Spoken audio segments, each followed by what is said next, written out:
Hi, this is Dr. Welling. Let's discuss swelling in legs today. Why you get it, when it can be serious enough to see your doctor. Watch the complete video as the video is long, but I will be talking about all the common reasons for leg swelling, and sometimes knowing them can make a big difference between life and death. Now, if you have noticed lately that your socks are tighter and your pants snug while removing, especially watch the video.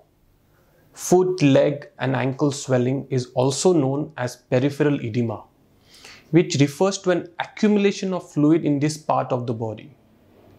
The buildup of fluid usually isn't painful unless it is due to injury. Your leg swelling for two main reasons: fluid accumulation, which we call as edema. It happens when the tissue or blood vessels in your legs hold more fluid than they should. This can happen if you simply spend a long day on your feet or sit for too long. But it may also be a sign that you are overweight or don't get enough exercise, or even more serious medical disease. And the second one is inflammation. It happens when the tissue in your legs get irritated and swollen. It's a natural response if you break a bone or tear your tendon or ligament. But it also may be a sign of more serious inflammatory illnesses like arthritis. Let's see what things can cause fluid buildup now. Now, several things can lead to extra fluid or edema in one leg or both. So the first one is deep venous thrombosis, that is DVT, or also called as thrombophlebitis. If you have DVT, it means that there is a blood clot in a vein in your leg. It can break off and travel to your lung. When that happens, it's called as pulmonary embolism and it can be life-threatening. One of the first symptoms of DVT or thrombophlebitis is one swollen leg, especially the calf, as blood pools in the area. Check with your doctor right away if you have swelling in one leg or some other symptoms like pain, tenderness or cramping, or even skin that's tinged red or blue, skin that feels warm. Next is varicose veins and chronic venous insufficiency. You get this disease when the valves inside your leg veins don't keep the blood flowing up towards your heart. Instead, it backs up and collects in pools, causing bluish clusters of varicose veins in your skin. Sometimes they can make your legs swollen, and some other symptoms might also include pain after sitting or standing for a long time, changes in skin color, that you might see clumps of red or purple veins.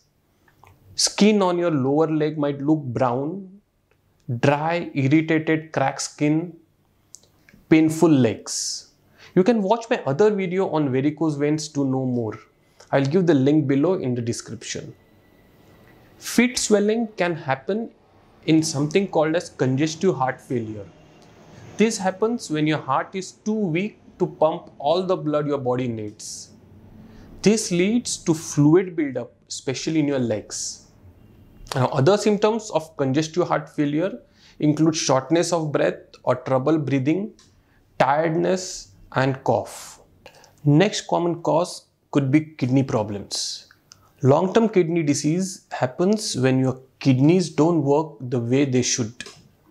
Instead of filtering water and waste material from your body, fluid gathers in your body which causes swelling in your arms and legs. You may also notice symptoms like fatigue, shortness of breath, nausea, too much thirst, bruising and bleeding.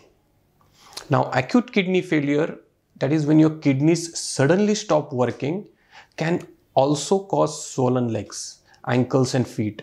But that usually happens when you are hospitalized with other health problems. Now, some medications can also lead to feet swelling.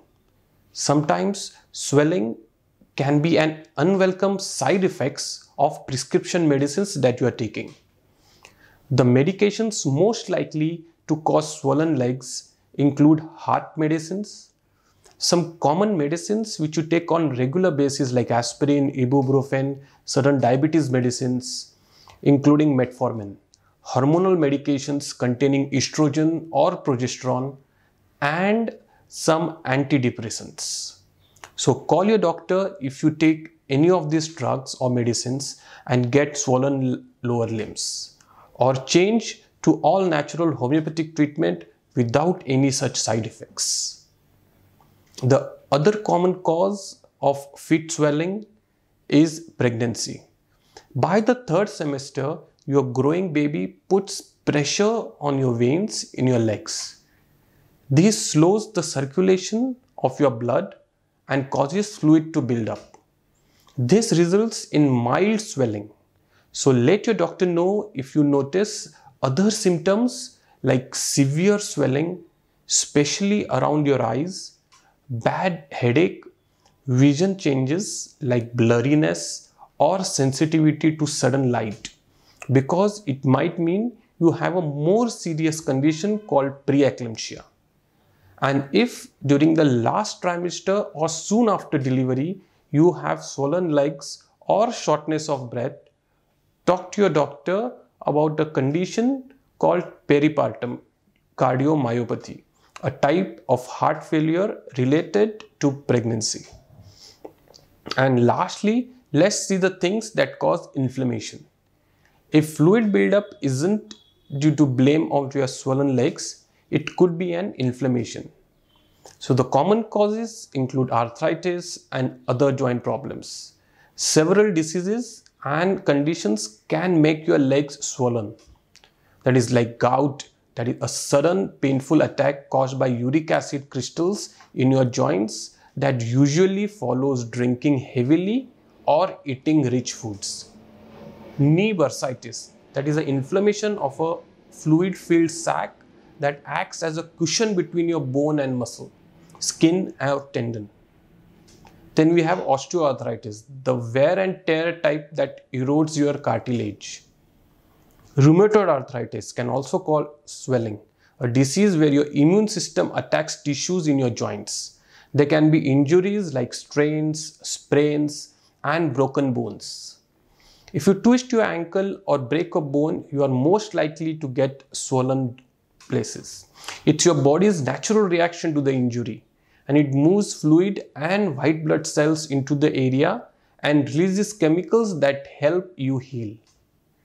Some of the most common injuries include tendon rupture, that is the body's tendon. It connects your calf muscles to your heel bones. It's what helps you walk, run, and jump. If that tears, you might hear a pop, then feel a sharp pain in the back of your ankle and lower leg. You probably won't be able to walk even. Also, there can be other ligamental tear or cellulitis. That's another serious infection that happens when your bacteria like Streptococcus or Staphylococcus gets in through a crack in your skin. And finally, infection or wound. Anytime you get a cut, a scrap or more serious wound, your body rushes fluid and white blood cells to that area. That causes swelling, and if it lasts longer than 2 to 3 weeks, please see your doctor. Especially if the wound gets infected, you could have more swelling and more emergency. Swelling is normal for a few days. It should peak around second day and start to improve. If you have diabetes or another condition that affects your immune system, you should see your doctor. So that's what you should do if you get swollen legs. You can try these home remedies to ease the swelling, like cut back on salty foods, wear compression stockings, get exercise every day. On long car rides, switch positions and stop for breaks as often as you can. When you fly, get up from your seat and move around as much as possible. Raise your legs above your heart level for half an hour, several times a day. But since leg swelling can be a sign of something serious, don't ignore it. If you notice other symptoms, especially leg pain, shortness of breath, or extreme fatigue, call your doctor right away. That's all in today's episode. Hope you liked the video. Go ahead and share the video right now. Join me in my next video soon. Stay healthy, stay well. Bye and take care.